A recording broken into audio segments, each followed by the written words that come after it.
हाँ बेटा, खुश रहिए, खूब खुश रहिए। कैसे हो?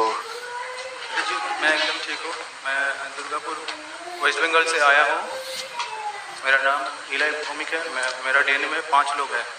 खुश रहिए। ये आपके रोग कष्ट है जो आपके सब नष्ट हुए बेटा। एक दिवसीय अनुष्ठान किया, सब अच्छे, कोई कष्ट नहीं।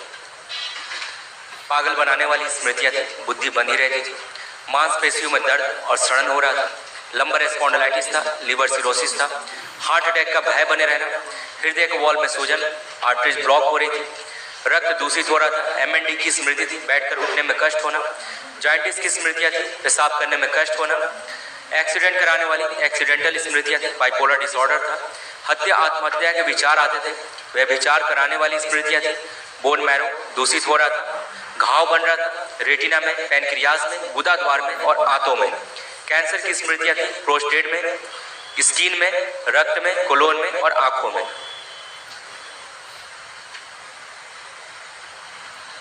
अब ये सब नष्ट हो गई। स्पाइन में, सिर से लेके नीचे स्पाइन तक ऐसे सब बन रहा था। Thank you Guru ji. Heart में काफ़ी प्रॉब्लम आपके हार्ट में हो रही थी, हृदय में ऐसे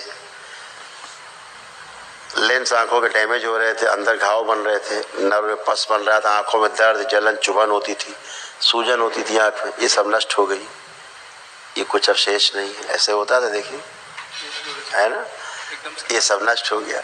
अब महाहवन करना है, वो दरबार की ओर से निःशुल्क। अपने को रखना और परिवार के 2 सदस्य और रख लेना संकल्प में, तो 3 लोग रख करके करना।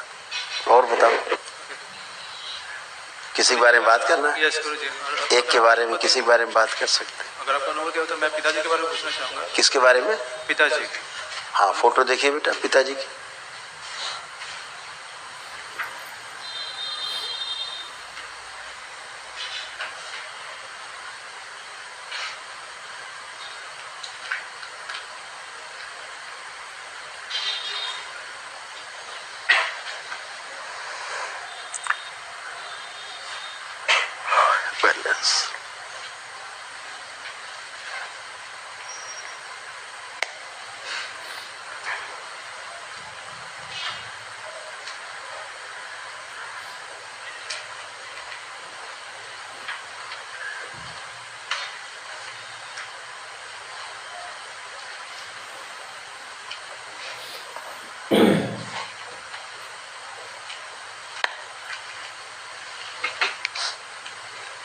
बस बेटा ठीक है, देख ले। एक तो इनको चलने फिरने में, उठने बैठने में भी इनको प्रॉब्लम है, क्योंकि कूल्हे में इनके सड़न हो रही थी। दूसरा ये कि पैरालिसिस की स्मृतियां हैं, पैरालाइजेशन वाली, कि आधा अंग कमजोर, ये स्मृतियां। इनका श्वास फूलना, ब्लड में इन्फेक्शन इनको बना हुआ, किडनी इनकी डैमेज हो रही थी। साथ में चेस्ट में इनको पेन होना, जोड़ जोड़ में इनको दर्द होना पूरे शरीर में। एमएनडी की स्मृतियाँ थी, बैठ के उठने न देने वाली स्मृतियाँ, बैठ के उठने ताकत लगाना, ये वाली स्मृतियाँ थी उनमें। यूरेथ्रा में, पेशाब के स्थान में स्वेलिंग, गले में घाव, चक्कर जैसे आना उठने पे, अल्जाइमर यानी भूलने वाली, भुलाने वाली स्मृतियाँ। और इनको रेक्टम में, लीवर में, प्रोस्टेट में और पेनक्रियास में, इतनी जगह कैंसर की स्मृतियाँ। डॉक्टर ने सिर्फ ल्यूकोमिया बोले थे। हैं? डॉक्टर ने ल्यूकोमिया बोले थे। हाँ, डॉक्टर साहब अच्छे हैं, अच्छे डॉक्टर बोल रहे हैं। वो भी कैंसर ही है ना? तो इतनी जगह तो फिर ल्यूकोमिया का दवा चालू कर रखो या एकदम? बेटा ये डॉक्टर साहब बता पाएंगे ठीक से उनको। अभी मैं बोला ना कि रक्त दूषित, मैंने बोला था अभी। यस। ये रक्त दूषित देखो लिखा है, अभी जो मैंने बोला, जो जो बोला है सब लिखा हुआ है। ल्यूकोमिया वही हुआ, रक्त दूषित होना और क्या होना। लेकिन उससे भी खतरनाक बात आगे की है जो हमने आपको बोली। वो क्या बोला कि कैंसर उनको कई जगह दिखा, रेक्टम में, प्रोस्टेट में, लीवर में और पेनक्रियास में, इतनी जगह कैंसर। डॉक्टर साहब इसका क्या करेंगे?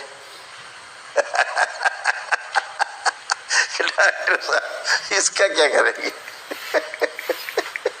लेकिन उनका महावन पहले कल करो, पिताजी को रखना साथ में, संकल्प में अपने को रखना, और एक लोग और, क्योंकि उनके अंदर ब्रेन स्ट्रोक की स्मृतियां भी हैं, तनाव की, ब्रेन स्ट्रोक की बहुत, और उनके हृदय के वाल्व भी सिंह के हार्ट अटैक की स्मृतियां भी हैं। इसीलिए उनका चलने में हाँफने वाली स्मृति, हाँफने वाली, ज़्यादा नहीं चल ऑलरेडी 2 स्टेंट लगा हुआ है। हाँ वही तो, इसीलिए हार्ट वाली। चिंता नहीं, तुम पहले अपना महावन करो तो उससे आराम मिले तमाम, उसके बाद फिर चेकअप कराओ, ठीक है? और लेपन जरूर करना है सिर पे और नाभि पे। गुरु जी अभी और एक मैंने सार्वजनिक प्रश्न है, तो मैं पूछ सकता हूँ? हाँ, जो अयोध्या में राम मंदिर बन रहा है, तो अगर सारे लोग मैंने वहाँ पे न जाके अगर इधर आ जाते तो शायद सबका कल्याण है। अच्छी बात है, भाव तुम्हारे अच्छे हैं। तो प्रश्न यह है कि राम मंदिर में क्या राम जी सही में स्थापित हुए हैं, या मैं सभी राम भक्त को बोलूं कि दरबार आए?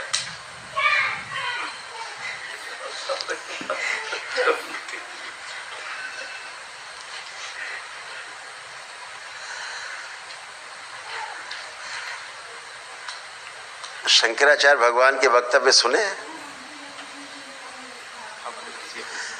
हमारे देश के जो हमारे धर्म गुरु हैं सबसे बड़े, उनके वक्तव्य सुने हैं?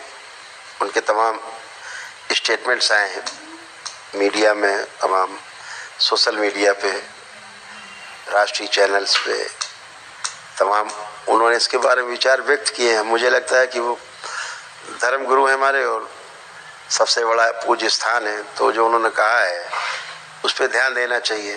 बाकी हम ये कह सकते हैं कि भगवान राम में और भोलेनाथ में कोई भेद नहीं है, एक ही है ना?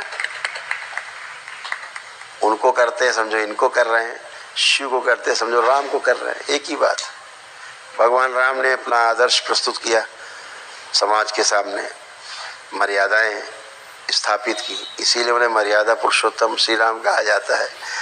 तो हमारे कैरेक्टर कैसा हो उसको उन्होंने अपने को जिया है, आचरण में लाए हैं, तो उस आचरण को समझ करके हम भी वैसा आचरण अपने में ला सकते हैं।